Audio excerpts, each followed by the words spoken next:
Pinholes and liquid coatings can be frustrating. They're small, but they can seriously impact the appearance and performance of a finish. Let's take a closer look at what causes them and how to prevent them. Application technique plays a role.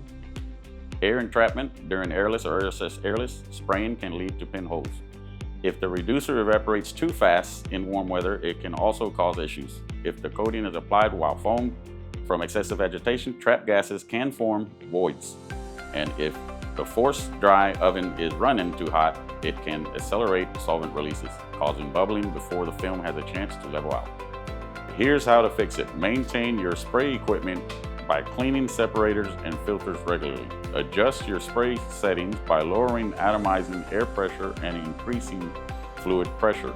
A smaller tip orifice can also help. Choose a slower evaporation solvent and reducer material viscosity when needed.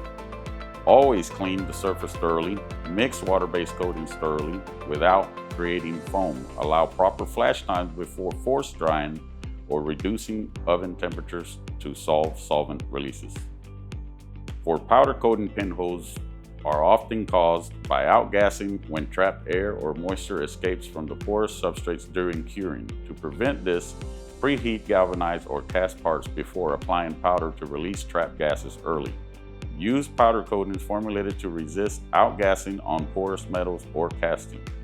Pinholes may be small, but they're a big signal that something in your process needs attention.